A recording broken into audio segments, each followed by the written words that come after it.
my darlings, how's it going? My name is Craig, and welcome to my thoughts on the August 2016 ban list.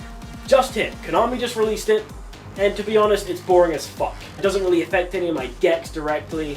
Kind of just one of them it affects, but for the most part, there's nothing too surprising on the list, and yeah, like I said, it doesn't affect me much, so my opinions might be kind of dull here, but here are my thoughts nonetheless. So to start off with the stuff that is banned, have some notes here. Monkey board. I saw it coming. I really did. I don't like one-card pendulum scales, anything sort of in that realm, not a big fan of. If it stayed limited, that wouldn't have bothered me too much, but it being banned, yeah, it's fine. It's all the same for me. I don't really play it in any decks, so. Kaiser Coliseum. Fuck it! Okay, I'm not really that angry, but why? It was unlimited, fine at 3, no one was playing it. No relevant decks were playing it. I play it in my Bootins at 2. I think the card is fine. Not OP, not overpowered in any way, it's fine. Sure, it can fuck some decks up, it can really be just a huge powerful floodgate in certain matchups, but nothing relevant is playing it. The only reason I can think Konami would really go out of their way to ban it so violently is if they're releasing something somewhat soon that is just gonna really hate Kaiser Coliseum. So, yeah. Fuck. They are the only two things banned, so moving on to the things that were limited. Quite a lot. To start with, Seer, Malebranch of the Burning Abyss. Honestly, I don't think it needed to be limited, but I'm indifferent to it. I don't play Burning Abyss. You know what? Let's just do this quickfire session real quick. Hey, Monarchs, Aether, limited. Pantheism, limited. Stormforth, limited. Fuck you. Being less aggressive, I am okay with all these decisions. I think that's fine. Stormforth, it kind of hurt some of my UAs. That going to 1 kind of sucks. But besides that, I mean, yeah, Monarchs are dead. Good. Cosmo Dark Destroyer. Yeah, I kind of saw it coming. Either semi-limited or limited. Limited, I think, is a good idea. I don't personally think it's that powerful of a monster because I just run a lot of good matchups against stuff like that. And any rank 4 deck nowadays can just make a lightning and just attack over it and nullify its effect. But yeah, I can definitely see why. That was a good call. Kieran, the Magic Spectre Unicorn. Yeah, it was annoying as piss. I definitely think that should have been limited. Kind of annoying because I just ordered 2 of them as filler for a certain deck that I'm building till the OCG stuff comes out in TCG, but I'll keep that a secret. But, I mean, hey, I have a spare Kieran. Doesn't matter, card's cheap as balls anyway. Beatrice, the Eternal Lady. Yeah, I can agree.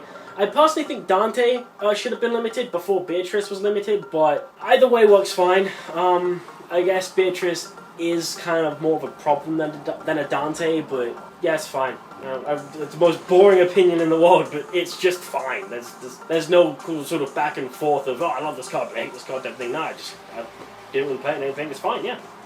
Emergency Teleport. Doesn't really affect any of my deck. Well, one of them that I'm semi just started building. Same deck that I got the Kierans for, but I play 2 in that deck, and I could happily play 1.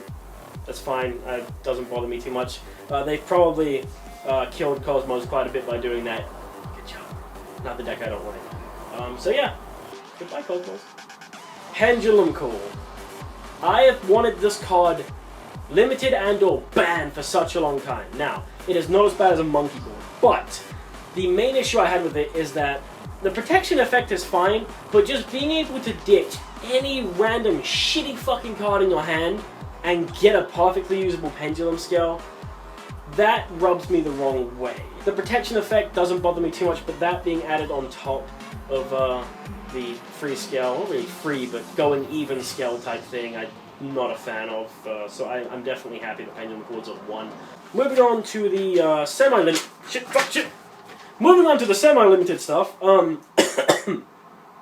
semi-limited. Maxi. Why? I mean, I've never played any more than 2 Maxi in a deck, so it doesn't really bother me, but I just don't see it. I don't see the reason why. The only thing that baffles me more than that on this entire list is the Kaiser Coliseum being banned. But yeah, Maxi is semi-limited. That's fine by me. Thunder King Ryo, semi-limited. Yep, that's fine. It's like, it's gonna be a boring fucking video. It's an annoying card, but no one plays it anymore, so even at 2, I don't think anyone's gonna play it. It's really not gonna see any play still, but yeah, it's fine. Fine at 2. The card wasn't that bad. Wind Up Magician. I can't even remember what this fucker does. Shit, 1 second, I'm gonna go look it up. Okay, yeah, the special summoner that summons from deck, that's fine. This is gonna sound weird. I don't think it should have been made semi-limited. I don't think it should have moved on the list, and here's my reasoning why. For some reason, Konami has gotten into this sort of trance where they will only move stuff that is relevant. They barely move stuff that is irrelevant to the game. Wind-Up Magician's irrelevant. No one's playing wind-ups, no one's talking about wind-ups. I personally think it's kind of a neat archetype, but no one plays it. So that doesn't make much sense to me for that reason, because they moved something that doesn't do anything to the game. You're not going to move Book of Moon, why move this? Book of Moon is way more relevant than this fucking thing, and I don't get it. If you're going to move stuff like that, how about you just have a ban list where you actually take time to shift around everything on the list, and, you know, I don't get it, but hey, whatever. So that was the last thing that was semi-limited. There are 3 things that have come off the list entirely. Number 1, 1000 Eyes Restrict. It's about fucking time.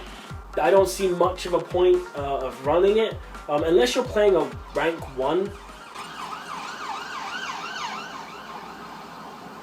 Unless you're playing a rank 1 deck, where you kind of want to get that removal and then overlay it for a rank 1, I don't see why you would make this over a Norden. Now, I actually had this conversation with a friend of mine earlier, and they said, well, Norden has to summon, and then activate effect, and then target, and then special summon, and then overlay, and your opponent can interrupt you so much in between that.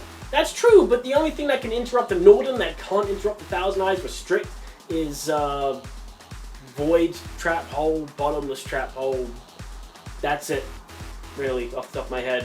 Nothing else can really Strike, gonna interrupt both. Like, nothing outside of those 2 cards is really gonna stop one that can't stop the other. If you know your opponent's running those cards and you want to, you know, play it safe, sure, but I just don't see the point in making that over a Norden and getting more utility out of the rank 4 as opposed to letting this level 1 blow up in the end phase. I don't see a point to it. But yeah, should have been off the list ages ago. Allure of Darkness. That is interesting. I personally don't have any decks that would play this card at more than 2. Like my Raid Raptors, I play it at 1. I actually play 1 of this and 1 Beginning of the End, because I think Beginning of the End is a much better card. That's fine by me. There aren't really too many relevant decks that play it. The most relevant deck is, like I mentioned, Raid Raptors in my opinion. That are going to play it to dig for their traps after they've made a couple Force Tricksters. They, you know, try and dig for their trap cards to back up the Xyz plays. But apart from that, I mean, yeah, it's fine by me. And the last thing to come off the ban list is Gold Sarcophagus. I'm okay with this. What was it? It was limited before, right? I'm pretty sure it was limited before. Nothing can abuse this too much apart from Shiranui's, the zombie archetype. They can make half-decent use of it quite well. When I saw it at 3, the first thing I thought of was kind of really stupid combo decks, like, you know, the Fusion Gate and Chain Material type decks. Not specifically just that deck, but, you know, decks like that that have these 1 or 2 card specific combos that just do really dumb shit. With these 3, they can, you know, they have more chances to go Gold Sarc, banish 1 of the combo pieces they need, and they have more chance to get that Gold Sarc to guarantee that combo piece.